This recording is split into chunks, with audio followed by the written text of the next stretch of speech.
Hello students, इस video पे बात करेंगे एक्सरसाइज 1.6 का क्लास 9 का, है ना। एक्सपोनेंशियल फॉर्म में दिया हुआ है, कैलकुलेशन करना है और ये आपका फिजिक्स में ज़्यादा यूज़ होगा क्लास 9-10 पे, तो इसको ध्यान से सुनना है आपको, ठीक है। तो इसको एक्सरसाइज को शुरू करने से पहले मैं इसका जो आइडेंटिटीज़ है वो लिखवा देता हूँ आपको और समझा देता हूँ, देन एक्सरसाइज पे जाएंगे हम लोग, ओके। तो लॉज ऑफ एक्सपोनेंट में क्या मिलेंगे आपको, जैसे कि x का पावर m इंटू एक्स का पावर n, है ना, ये मल्टीप्लिकेशन है, और x का पावर m डिवाइड x का पावर n, ये डिवीजन है, ठीक है। तो जो नीचे वाला वैल्यू को बेस बोला जाता है, बेस, और इसको पावर, बेस एंड पावर। तो देखो दोनों में यहाँ में बेस सेम है ना, बेस सेम है। तो अगर बेस सेम है तो इंटू देने से पावर जो प्लस हो जाते हैं, ओके।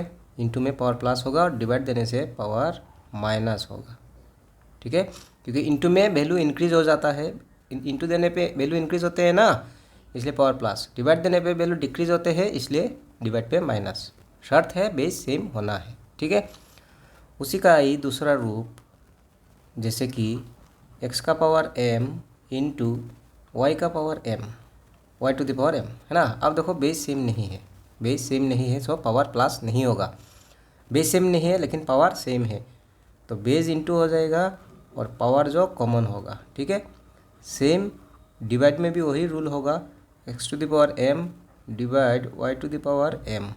तो देखो बेस सेम नहीं है ना, बेस सेम नहीं है, पावर सेम है। तो बेस डिवाइड में है तो डिवाइड ही रह जाएगा, और पावर सेम है बल्कि पावर कॉमन होगा, ठीक है।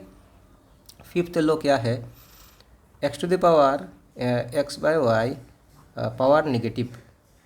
एक्सपोनेंशियल फॉर्म में जब आंसर सबमिट करना है या आंसर देना है तो कभी निगेटिव में नहीं होना है पावर, है ना। तो उसको पॉजिटिव बनाने के लिए आपको इसका रेसिप्रोकल रिवर्स करना पड़ेगा, y ऊपर x नीचे। जैसे ही रिवर्स हुआ, निगेटिव होने से पॉजिटिव हो जाएगा और पॉजिटिव होने से निगेटिव होगा, ठीक है। तो हमेशा पॉजिटिव में ही देना है। एंड लास्टली, किसी का पावर ज़ीरो होना मतलब उसका वैल्यू 1 है, ठीक है। किसी का पावर ज़ीरो होना मतलब वैल्यू 1 है।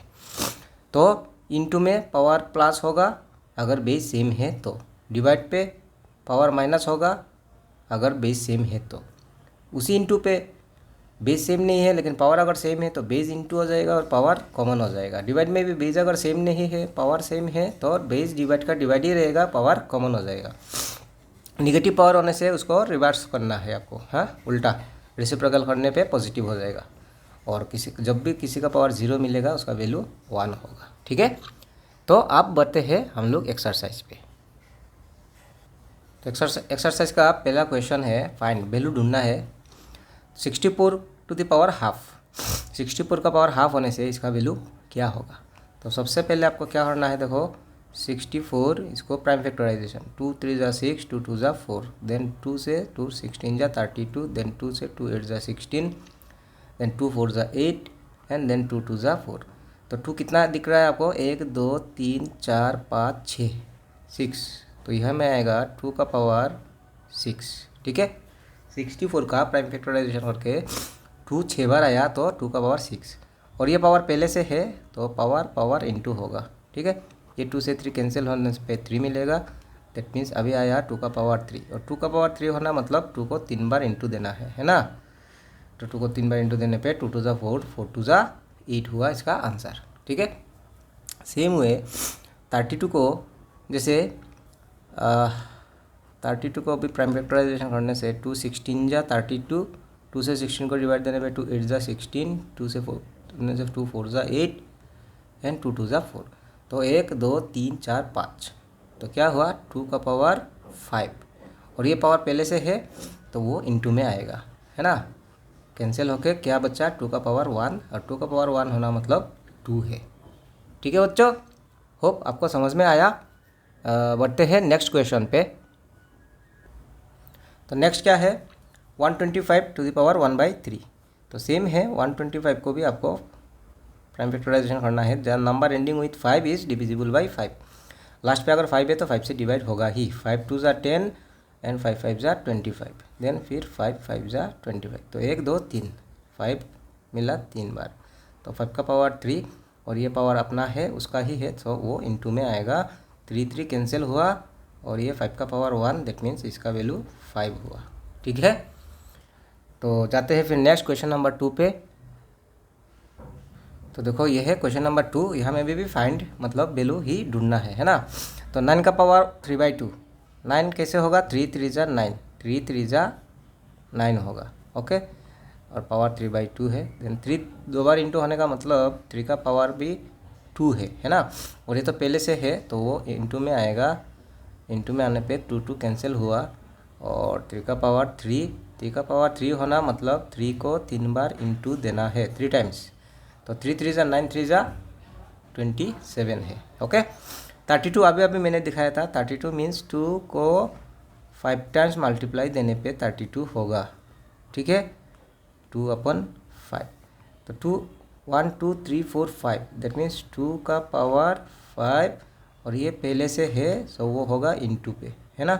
तो 5 5 कैंसिल, अब क्या बचा, 2 का पावर 2 और 2 का पावर 2 मतलब 2 2 ज़ा 4 होना। ठीक है, सेम देखो 2 2 ज़ा 4, 4 2 ज़ा 8, 8 2 ज़ा 16, 16 को तोड़ने पे आपको 2 मिलेगा 4 बार, तो 2 2 ज़ा 4, 2 ज़ा 8, 2 ज़ा 16, देन पावर 3/4, तो 2 कितना बार है बच्चों, 1 2 3 4 बार, तो 2 का पावर होना है 4 और ये पहले से है तो उसको इंटू पे रखना है आपको।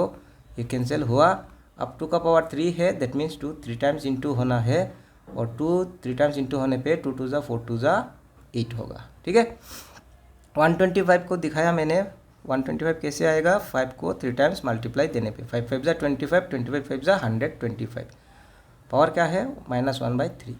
अब 5 3 बार इंटू हुआ 3 टाइम्स, तो 5 का पावर 3 और ये पहले से चल के आ रहा है सो ये इंटू पे आएगा, है ना। अब ये कैंसिल हुआ, अब 5 का पावर हुआ -1। और मैंने कहा कि एक्सपोनेंशियल वैल्यू जो भी आंसर देना है वो नेगेटिव में नहीं होना है ना। तो पावर पॉजिटिव होने के लिए इसका नीचे पे 1 है, उसको रिवर्स कर देने पे 1/5, जैसे 1/5 हुआ नेगेटिव से हुआ पॉजिटिव, और किसी का पावर 1 होना मतलब वैल्यू रिमेन सेम। ठीक है, होप आपको समझ में आया। बढ़ते हैं नेक्स्ट क्वेश्चन 3 पे। तो देखो ये क्वेश्चन नंबर 3 है जो एग्ज़ाम में आते हैं, यहाँ से खास करके ये क्वेश्चन जो है पहला वाला क्या है, 2 to the power 2/3 into 2 to the power 1/5। तो मैंने इंट्रोडक्शन पे या स्टार्टिंग पे इस वीडियो का मैंने आपको लॉ दिखाया था कि इंटू में जब बेस सेम होगा, है ना, बेस सेम होगा तो पावर जो क्या होगा, प्लस होगा, पावर प्लस होगा। ठीक है जी, तो यहाँ में बेस सेम है ना, बेस सेम और इंटू है तो क्या करना है आपको, बेस कॉमन हो जाएगा एंड पावर जो प्लस होगा 2/3 प्लस 1/5। अब फ्रैक्शन है तो प्लस तो होगा नहीं, तो लेना है आपको एलसीएम। 3 5 ज़ा 15, नीचे में इंटू होने से क्रॉस मल्टीप्लाई कर देने से भी हो जाते हैं एलसीएम का केसेस में, है ना। 3 5 ज़ा 15 हुआ, तो 5 2 ज़ा 10 प्लस 3 1 ज़ा 3, तो अब क्या आया वैल्यू 2 टू द पावर 13/15, और इसका तो कैलकुलेशन करना पॉसिबल नहीं है, क्यों, पावर फ्रैक्शन पे है। ठीक है, तो इसका सॉल्यूशन यहाँ में समाप्त हुआ। नेक्स्ट वाला आते हैं क्वेश्चन नंबर 2, क्या है, 1/3 to the power 3 and power है 7। ठीक है, तो देखो यहाँ पे बेस, तो यहाँ में क्या है, 1 का whole to the whole power 7 है ना।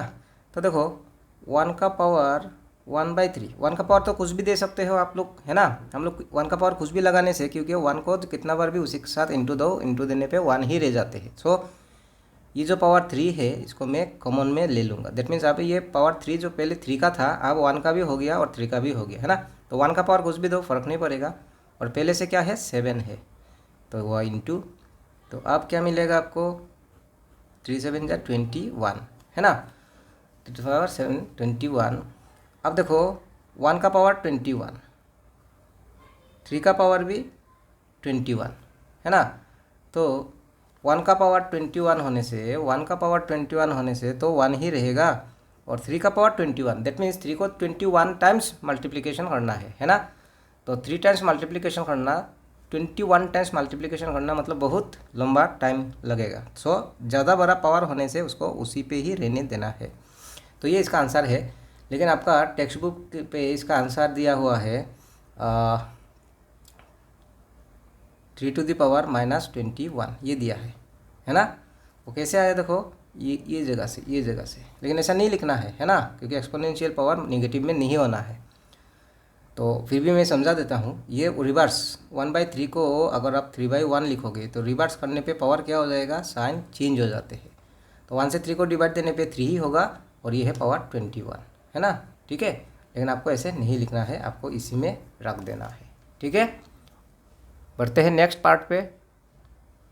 तो ये है थर्ड पार्ट, 11⁻1/2 डिवाइडेड बाई 11⁻1/4। ठीक है, तो देखो यहाँ में बेस सेम है ना, दोनों का बेस सेम है। तो डिवाइड है, डिवाइड में अगर बेस सेम है, डिवाइड पे अगर बेस सेम है तो पावर क्या होगा, माइनस होगा।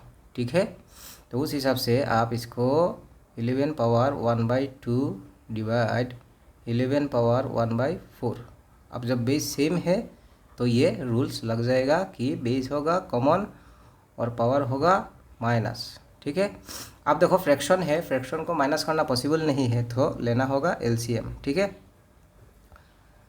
तो 4 2 = 8, नीचे पे इंटू देने पे क्रॉस मल्टीप्लाई, 4 1 = 4 माइनस 2 1 = 2। ठीक है, अब क्या होगा, 11 माइनस करने से 2/8, 2 1 = 2, 2 4 = 8। तो इसका फाइनल आंसर क्या होगा, 11⁻1/4।